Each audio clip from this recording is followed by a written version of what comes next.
नमस्कार दर्शकों, आज मैं उपस्थित हूँ चंद्रमा के 8th हाउस में प्रभाव को लेकर। मतलब चंद्रमा यदि 8th हाउस में बैठा हो तो कैसा रिज़ल्ट देगा? उसके बारे में हम चर्चा करेंगे आज। क्योंकि पूर्व में जो मैंने वीडियो बनाई है 1 से 7 भावों तक, मतलब प्रथम, द्वितीय, तृतीय, चतुर्थ, पंचम, षष्ठम और सप्तम भाव में अगर चंद्रमा विराजमान है, तो वह कैसा प्रभाव देगा, इसके बारे में मैंने पूर्व में वीडियो बनाकर उसपे के बारे में बताया है।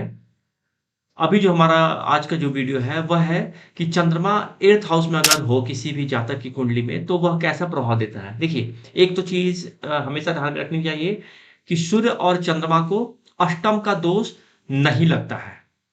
मतलब अष्टम में अगर चंद्रमा बैठा हो तो बहुत ज़्यादा पीड़ित उसको नहीं माना जाता है, क्योंकि उसको एक ही राशि का स्वामित्व प्राप्त है। बाकी अगर ग्रहों को देखो आप, तो मेष से लेके मीन तक में राहु केतु को छोड़ दिया जाए, क्योंकि राहु केतु को ग्रह हम नहीं मानते हैं, वह छाया ग्रह है। तो अगर राहु केतु को छोड़ दें हम, तो बाकी के जितने भी राशियां हैं, उन सबको दो दो ग्रहों का, दो दो राशियों का स्वामित्व प्राप्त है। मेष वृश्चिक को आप देखोगे तो मंगल का स्वामित्व प्राप्त है। अ, कन्या और कन्या राशि को आप देखोगे तो बुध का स्वामित्व प्राप्त है।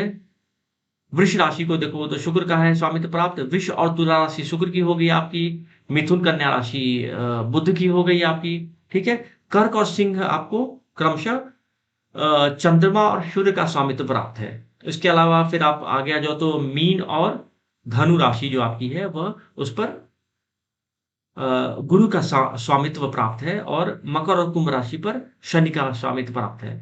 तो केवल चंद्रमा और सूर्य ही ऐसे ग्रह हैं जिसकी जिसको एक एक राशि का स्वामित्व प्राप्त है। ठीक है। अब हम चलते हैं कि अष्टम भाव से हम किन किन चीजों का विचार करते हैं, क्योंकि आज का जो हमारा विषय है कि चंद्रमा अगर अष्टम भाव में है तो क्या प्रभाव पड़ता है। तो अष्टम भाव में चंद्रमा का क्या प्रभाव पड़ेगा, उसको जानने से पहले यह जानना जरूरी है कि 8th हाउस किन किन चीजों के बारे में बताता है। तो एक तो आयु का भाव इसे हम बोलते ही हैं, मानसिक व्यथा, मृत्यु, पुरातत्व प्रेम। क्योंकि अब देखो 8th हाउस क्या है कि आपको जमीन से नीचे की चीजों के बारे में बताता है। अब ऐसे समझ सकते हो कि अगर 8th हाउस का संबंध अगर आपके 10th हाउस से है, तो आपका प्रोफेशन कहीं ना कहीं पुरातत्व या जमीन से नीचे, जो मान लो ऑयल रिफाइनरी हो गई या इन सब चीजों से रिलेटेड चीजों में आप जॉब कर सकते हो, या उनसे संबंधित आपका जॉब हो सकता है। तो 8th हाउस का संबंध पुरातत्व से होता है। पुरातत्व अन्वेषण में भी इसका उपयोग होता है।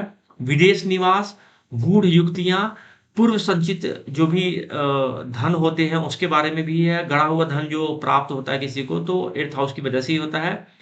पूर्व जन्म का ज्ञान, उसके अलावा मृत्यु के पश्चात की स्थिति कैसी रहने वाली है, उसका भी विचार हमें 8th हाउस से ही करते हैं। फिर ऋण, संग्राम, द्रव्य नष्ट आदि के बारे में, मृत्यु का कारण क्या होगा, अपमृत्यु या निम्नता, पतन, समुद्र यात्रा, लिंग योनि रोग जो भी होगा आपका, या गुप्त रोग जो बोलते हैं, उसको भी हम 8th हाउस से ही देखते हैं। उसके अलावा अगर आप ज्योतिष में इंटरेस्टेड हो, तो कहीं ना कहीं 8th हाउस का संबंध आपकी कुंडली में जरूर बन रहा होगा 2nd हाउस से। ठीक है।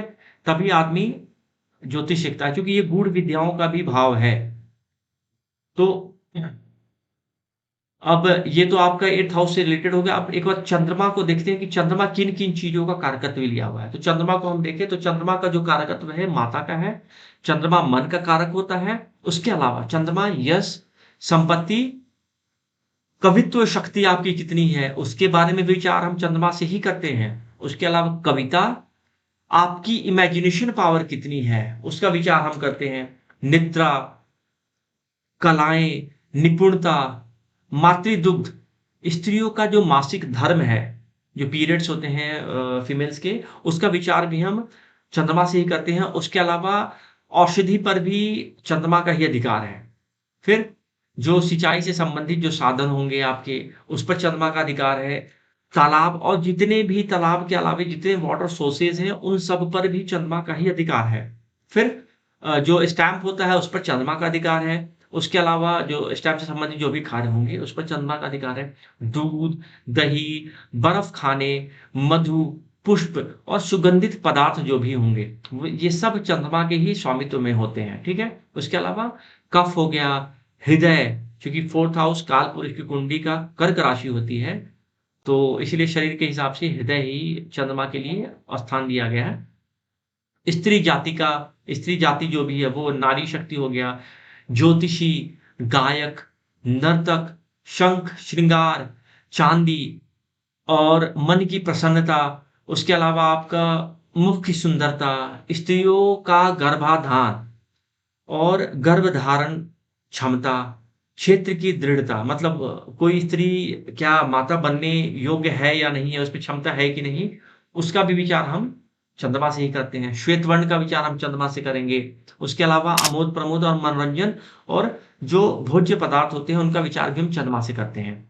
उसके अलावा अगर मान लो कि आप चाहते हो कि आपके बच्चे सिंगिंग में जाएं या जाना चाहते हैं या भेजना चाहते हो आप, तो उसका विचार आप चंद्रमा से कर सकते हो। चंद्रमा की स्थिति के अनुसार आप देख सकते हो कि, या अगर मान लो कि डांस वांस में आप सोचते हो कि बच्चों को भेजना चाहते हो आप, तो उसका विचार भी हम चंद्रमा से ही करते हैं। चंद्रमा का अगर शुक्र से संबंध आ जाए तो जातक वैसे डांस वांस में इंटरेस्टेड होते हैं, तो सही दशा आने पे उन चीज़ों की प्राप्ति होती है। अब हम आते हैं, आज का जो हमारा विषय था कि चंद्रमा अगर 8th हाउस में हो तो क्या प्रभाव पड़ता है, ठीक है? अब जिसके अष्टम भाव में चंद्रमा होगा तो उसको कहीं न कहीं वाहन का सुख कम प्राप्त होता है, ठीक है? अब उसके अलावा वह तालाब आदि जल में डरता है और उसे जल से भय भी रहता है, उसमें डूब भी सकता है। अगर हम कोई इसको एग्ज़ाम्पल कुंडली में अगर हम देखें, तो अगर मैं कर्क राशि की अगर कुंडली बना देता हूँ मान लो,